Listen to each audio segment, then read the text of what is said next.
নমস্কার, তোমাদের সবাইকে সানা স্মাইল এডুকেশন সেন্টারে স্বাগত জানিয়ে আজকের ক্লাসটি শুরু করছি। আজকে তোমাদের সঙ্গে আলোচনা করব তোমরা যারা অষ্টম শ্রেণীর সেকেন্ড ইউনিট টেস্ট পরীক্ষা দেবে তোমাদের জন্য রায় ও মার্টিন প্রশ্ন বিচিত্রা থেকে আজকে সমাধান করে দেখাবো অষ্টম শ্রেণীর ভূগোল বিষয়ে মডেল নাম্বার 2 অর্থাৎ 2 নম্বর স্কুলে যে সমস্ত ছোট ও বড় প্রশ্নগুলি আছে তার সমস্ত প্রশ্নের উত্তরের সমাধান করে দেখাবো। চলো তার আগে তোমাদের সিলেবাসটা একটু দেখাই। তোমাদের এবার দ্বিতীয় পর্যায়ক্রমিক মূল্যায়ন এর পূর্ণমান হবে 25-এর পরিবর্তে 50, অর্থাৎ তোমাদের 50 নম্বরের পরীক্ষা হবে। চলো তার আগে সিলেবাসটা একটু দেখিয়ে দিই, দেখে নাও কোন কোন অধ্যায় থেকে তোমাদের সেকেন্ড ইউনিট টেস্ট পরীক্ষা হবে। চাপ বলয় ও বায়ুপ্রবাহ, মেঘ বৃষ্টি। চাপ বলয় ও বায়ুপ্রবাহ থাকবে 12 নম্বর, মেঘ বৃষ্টি থেকে থাকবে 12, উত্তর আমেরিকা থাকবে 14, দক্ষিণ আমেরিকা থাকবে 12। মোট তোমাদের 50 নম্বরের দ্বিতীয় পর্যায়ক্রমিক মূল্যায়ন পরীক্ষা হবে। চলো এবার আমরা মূল বিষয়ে যাই।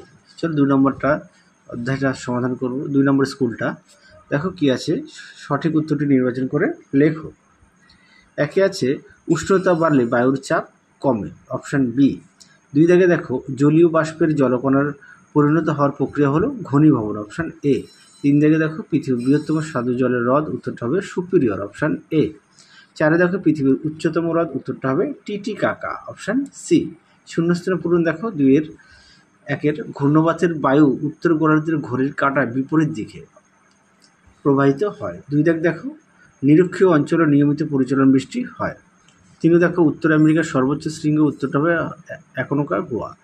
4 দেখো পম্পাস অঞ্চলের পশুচারণ ভূমিকে পম্পাস সমভূমি বলে। পরবর্তী দেখো কি আছে 3-এর একে আইটিসিজেড কাকে বলে। দেখো প্রশ্নের উত্তর দেখে নাও। আইটিসিজেড উত্তরটি তোমরা এখান থেকে লিখবে, সঙ্গে অবশ্যই বৈশিষ্ট্যটা উল্লেখ করবে। হ্যাঁ, এই পর্যন্ত লিখবে। প্রতিটা প্রশ্নের পাশে পেজ নাম্বার দেওয়া আছে তোমাদের সুবিধার্থে। আরও একটি গুরুত্বপূর্ণ কথা বলি, তোমাদের আগের ভিডিওতে আমরা সেকেন্ড ইউনিট টেস্টের সাজেশান দেওয়া আছে, তোমরা যারা এখনও দেখোনি আমাদের প্লে লিস্টে গেলে পেয়ে যাবে। 2 দেখো ক্যাটাবেটিক বায়ু কাকে বলে। দেখো প্রশ্নের উত্তর দেখে নাও। প্রশ্নের উত্তর সুন্দর করে দেওয়া আছে, সংজ্ঞা, উৎপত্তি, বৈশিষ্ট্য, প্রভাব দেখে নাও। প্রভাবটা এই পর্যন্ত। হ্যাঁ, পরবর্তী প্রশ্ন দেখো। পরবর্তী প্রশ্ন আছে 3-এর আপেক্ষিক আর্দ্রতা কাকে বলে। চলো প্রশ্নের উত্তরটা দেখো, পাঠ্য বই থেকে দেখাবো। তোমরা আপেক্ষিক আর্দ্রতা এখান থেকে এই পর্যন্ত লিখবে, এখান থেকে এই পর্যন্ত লিখবে।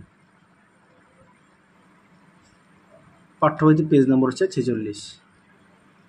পরবর্তী প্রশ্ন দেখো মৃত্যু উপত্যকা কি। এটা তোমাদের পাঠ্য বই থেকে দেখাই, পাঠ্য বইতে সুন্দর করে দেওয়া আছে, দেখলাম, দেখে নাও। মৃত্যু উপত্যকা এখান থেকে এই পর্যন্ত লিখবে, পাঠ্য বইতে পেজ নম্বর হচ্ছে 81। পরবর্তী দেখো ফার শিল্প কাকে বলে। দেখে নাও প্রশ্নের উত্তরটি।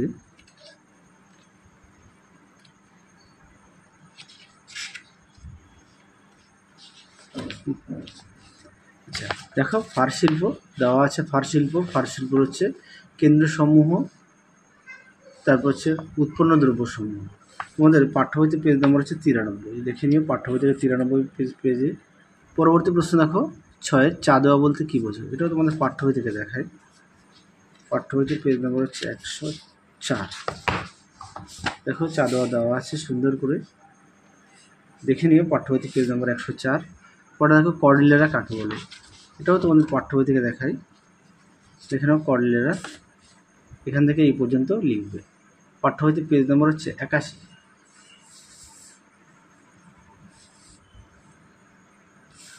পরবর্তী প্রশ্ন দেখো 4-এর আমাজন নদীর মোহনায় বদ্বীপ সৃষ্টি হয়নি কেন। এটাও তোমাদের পাঠ্য বই থেকে দেখায়, পাঠ্য বই পেজ নম্বর হচ্ছে 100। দেখো প্রশ্নটি তোমরা এখান থেকে এই পর্যন্ত উত্তরটা লিখবে, পাঠ্য বইতে পেজ নম্বর হচ্ছে 100। পরবর্তী দেখো কি আছে পৃথিবীর রুটিঝুড়ি কাকে বলে এবং কেন। দেখো উত্তর দেখে নাও, পাঠ্য বইতে পেজ নম্বর হচ্ছে 87, অর্থাৎ 87 পেজ, দেখে নাও। পরবর্তী প্রশ্ন দেখো 3-এর কোরিওলিস বল সম্বন্ধে যা জানো লেখো। দেখো উত্তর দেখে নাও, প্রশ্নের উত্তরটি সুন্দর করে দেওয়া আছে, অবশ্যই সংজ্ঞা দেবে, নামকরণ, বৈশিষ্ট্য দেওয়া আছে, দেখে নাও। প্রভাব এই পর্যন্ত উত্তরটা লিখবে। পরবর্তী প্রশ্ন দেখো কি আছে, শিশির ও কুয়াশা কি? দেখো প্রশ্ন উত্তর। প্রথমে আমরা দেখব শিশির, এখানেও সংজ্ঞা দেওয়া আছে, স্থান, সৃষ্টি। তারপরে দেখো কুয়াশা দেওয়া আছে। পরবর্তী প্রশ্নটা দেখো, এটা তোমাদের 47 পেজে পাঠ্যবইতে দেওয়া আছে, একটু দেখে নিও। আচ্ছা, 5 দাগের প্রশ্ন দেখো, নিচের প্রশ্নের উত্তর দাও। একে আছে, পৃথিবীর বায়ুচাপ বলয়ের সঙ্গে নিয়ত বায়ু প্রবাহের সম্পর্ক ব্যাখ্যা করো। দেখো প্রশ্ন উত্তর, দেখে নাও প্রশ্ন উত্তরটি সুন্দর করে দেওয়া আছে। দেখে নাও উত্তরের বাকি অংশটুকু, অবশ্যই চিত্রটা উল্লেখ করবে। দেখে নাও উত্তরের বাকি অংশটুকু, দেখে নাও। এই পর্যন্ত উত্তরটা লিখবে। পরবর্তী প্রশ্ন দেখো, ঘূর্ণ বৃষ্টিপাত সম্বন্ধে যা জানো লেখো। দেখো প্রশ্ন উত্তর,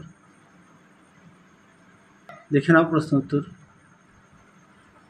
অবশ্যই চিত্র উল্লেখ করবে তোমরা। দেখে নাও, এই পর্যন্ত উত্তরটা লিখবে। চলো পরবর্তী প্রশ্ন দেখো, এই সেটের শেষ প্রশ্ন, হ্রদ অঞ্চলে কৃষি ও শিল্পে উন্নত কেন? দেখো প্রশ্ন উত্তর, দেখে নাও প্রশ্ন উত্তরটি তোমরা এখান থেকে লিখবে।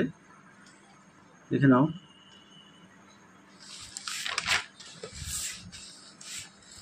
এই পর্যন্ত লিখবে কৃষি। তারপর দেখো শিল্প উন্নত কেন দেখায়। দেখে নাও প্রশ্ন উত্তরটি, হ্রদ অঞ্চলে শিল্প উন্নতির কারণ। সুন্দর করে পয়েন্ট দিয়ে লিখবে। এখানে বেশ কিছু পয়েন্ট দেওয়া আছে, আমি সব পয়েন্টগুলোই তোমাদের তুলে ধরছি। দেখে নাও, তোমাদের আগের ভিডিওতে আমরা সেকেন্ড ইউনিট টেস্টের সাজেশন দেওয়া আছে, তোমরা যারা এখনও দেখোনি আমাদের প্লে লিস্টে গেলে পেয়ে যাবে। এই পর্যন্ত লিখবে। তাহলে চলো আজকের মতো এখানেই সমাপ্ত করছি, আবার দেখা হবে খুব শীঘ্রই তোমাদের পরবর্তী ভিডিওতে। তোমরা সবাই সুস্থ থেকো, ভালো থেকো। আজকের মতো টাটা।